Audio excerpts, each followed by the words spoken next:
Echo and HarperAudio present The Diary Keepers, World War II in the Netherlands as written by the people who lived through it, by Nina Siegal.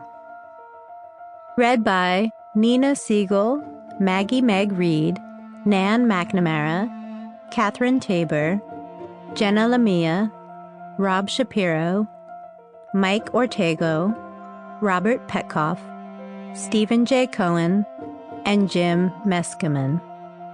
This is Nina Siegal.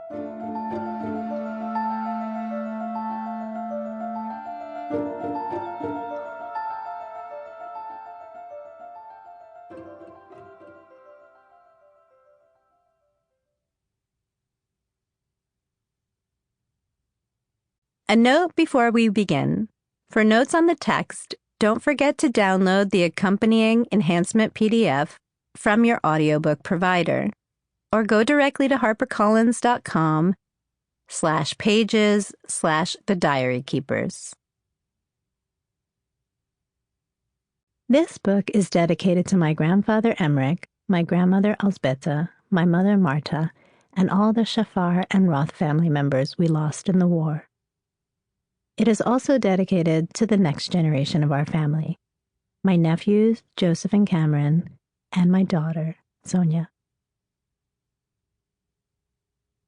Everyone wrote. Journalists and writers, of course, but also teachers, public men, young people, even children. Most of them kept diaries where the tragic events of the day were reflected through the prism of personal experience. A tremendous amount was written, but the vast majority of the writings was destroyed. Emanuel Ringelblum, creator of the Onyx Shabbos underground archive in the Warsaw Ghetto.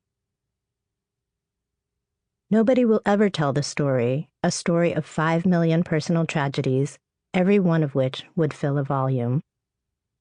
Richard Lichtheim, from the Jewish Agency in Geneva, July 9, 1942. Prologue. Searching for Emmerich. When I was a girl, my grandfather Emmerich would drive his silver pacer over to our house in Long Island from Sunnyside, Queens, to take my brother David and me out to lunch.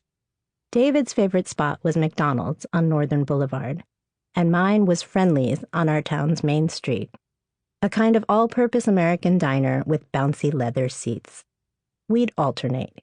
Even weeks, McDonald's, and odd weeks, Friendly's. As with all good rituals, there was a catchphrase. Before we would step out of the pacer and into the parking lot, Grandpa Emmerich would turn to the back seat, narrowing his eyes. "Now, you can order whatever you'd like," he'd say, with a mischievous glint in his clear blue eyes. "But if you don't finish it, I'm going to shove it down your throat with a rolling pin." Even as we laughed nervously, we knew that this joke had a solid, indestructible core. Wasting food wasn't an option for Siegal kids, no matter where we ended up dining in junk food America. A form of explanation would often arrive later, while we were seated at a sticky table, fishing out the last greasy crisps of our fries.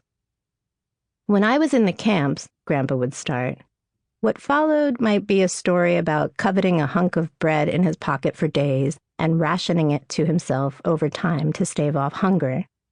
Or how one might sip a watery soup slowly to make it more filling." These narratives perplexed me as a 10-year-old girl growing up on Long Island because the word camp only conjured images of joyful canoe rides and marshmallows melting the Hershey's on s'mores. I remember the look of surprise on my grandfather's face when I finally mustered up the courage to ask, "Grandpa, if you didn't like the camp, why didn't you just go home?" There was a moment of silence as his blue eyes scanned my young face and grasped that I'd missed a crucial point. Then he enjoyed a hearty laugh. If he shared these anecdotal experiences with us quite freely, I don't recall him explicitly defining what the camps were or how he'd come to be there. Although he'd sometimes begin a story with, "After I was arrested," I can't remember a time he'd indicated the reason.